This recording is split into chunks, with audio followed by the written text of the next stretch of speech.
Well, hello there. I'm so glad we were able to meet today. I've been looking forward to talking to you about downloading your bank transactions and quickly summarizing them to put them in your budget sheet. No stress, grab that cup of hot tea or whatever your favorite beverage is, get into your cozy slippers and your best chair in a comfortable position with your laptop and a great movie, and let's sit down and do this.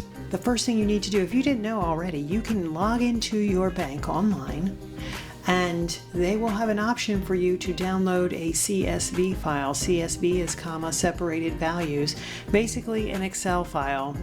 And even if you don't have Microsoft Office on your machine, you can still download a CSV file, or if they give you the option, an Excel file. Save that to wherever you want, and then you can upload it to Google Sheets, and bam, you will have Excel file in Google Sheets. So go to your bank, download the CSV file, and that's downloading whatever the transaction that you've selected, and you'll be able to participate in this exercise. So let's assume you successfully downloaded your expenses. You're going to, maybe you'll have more information in this, but you're at least going to get 3 columns of information. You're going to get dates in chronological order, you're going to get the vendors that you paid, and you're going to get a column of how much you paid out for each vendor. One way that I like to quickly summarize my expense sheet is to put my vendors in alphabetical order. Easy way to do that is using this drop down arrow here. Go to sort sheet A to Z, and it put all the vendors in alphabetical order. So here we go, they are in alphabetical order, and as you can see now, all of the vendors are in one group, so you don't have to, swim through miles of data to find all the transactions that happened under one vendor. And then this way you can see regularly you paid the vendor, whether or not you're skipping payments, and how much you paid them throughout the year. So that makes it really easy to summarize this information and start doing calculations and get that ready for your budget sheet. Yeah. Oh my goodness, spoiler alert, we're going to delete this because we're going to fill that in just a second. Okay, back to transaction history. So A to Z, you've sorted them by alphabetical order. You could sort back on A, and that would put the dates back in order. If you go A to Z, see, we're back in chronological order, but yeah, now your vendors are not grouped together, so that's just 2 ways to use the sort function. All right, putting them back in alphabetical order. Now we're going to go down, and a good way to start organizing information for your budget is just to look for your regularly recurring expenses. So here we have Best Credit Card, for example. That is definitely a monthly bill. What else do we have? Oh, I go to the doctor. I go to the doctor pretty frequently, and so these are the things I'm going to focus on for my budget. So let's go. So let's do it. All right. So how I do this is I add a few more columns to the right, and I first look at my dates. How often do I pay this vendor? It looks like monthly, and it looks like it's usually around the 15th or the 16th, sometimes the 14th. So I'm going to go with the 14th, and I'm just going to put Best Credit Card and how much I normally pay. $125 on the money. So that was pretty easy. Oh, and also I want to make this a negative number because I always put my budget information as a negative number, because that is outflowing information. You do whatever you want to do. I put my stuff as negative numbers. Okay, what's next? What do I normally? Yeah, I go to Burger King a lot too. I love them burgers. Okay, I usually go to the doctor. So when do I usually go to the doctor? It seems like there's kind of a range in here. So here's how to pick a date. Remember that your budget sheet is mostly accounting for money that you're going to set aside for a bill that's going to be due at some point. And you get to pick that date as whatever it is. If you go when you visit and it's not automatically deducted from your account, then you can decide a week before that visit you set aside that money. So you pick that date as your date. Every month you're going to set aside some money. So whatever you decide on your dates, realize that it's a tool to just help you set aside money ahead of your bills. All right, so I'm going to set this money aside on the 10th. This is my doctor bill. And okay, here we have a range of payments that I make. Some are 40, some are about 48 bucks, some of them are in the hundreds. And so what's a good way to tally this up? Well, there's actually a few ways that you could do that. Pick the one that makes most sense to you. One easy way to do that is just to add them all up. So you can use the sum function there and drag all your cells, and you're going to add them all up, and it looks like over the course of the year I pay $746.17. What I can do now is then add a forward slash and a 12 to divide that number by 12, and that gives me pretty much every year I'm paying about $62 a visit.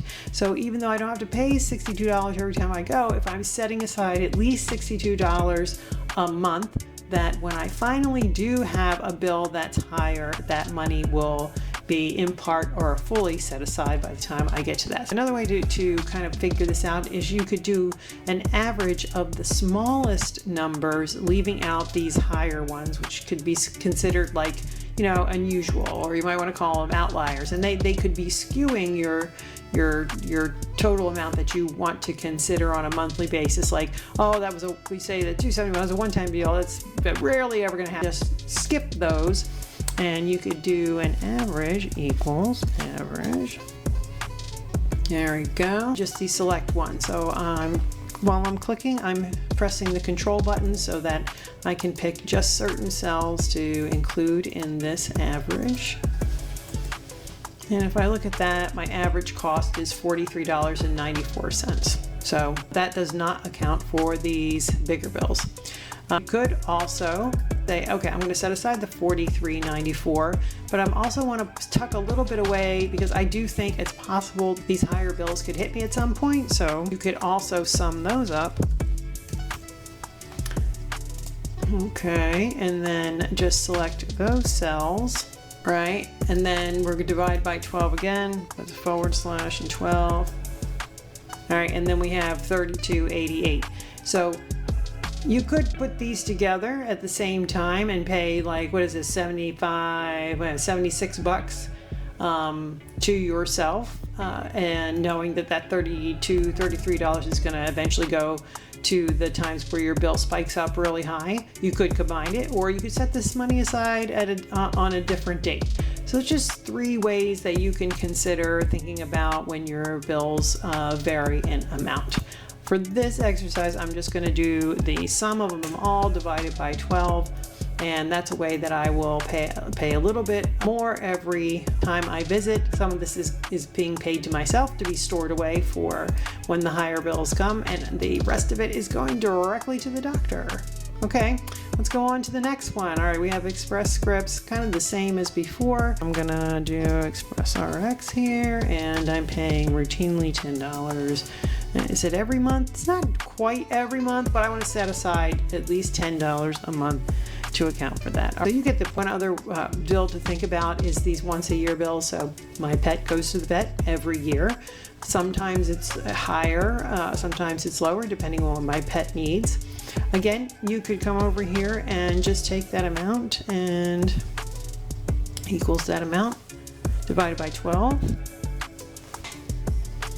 And I could be setting aside about $24 a month to get ready for that larger expense at some point in the year. Up to you how you want to do it. You could divide it by 4 if you want to save quarterly. You could divide it by 2 if you want to save it every 6 months, and so forth. So now I've picked out the things that are regularly recurring. This list is awfully long, and now we have to figure out how to somehow get these values, copy and paste them all the way over into our budget sheet. We don't want to make that a chore by doing one cell at a time, so we want to do it all in bulk, get it one and done. And so here is what we can do. We can use that sort function again.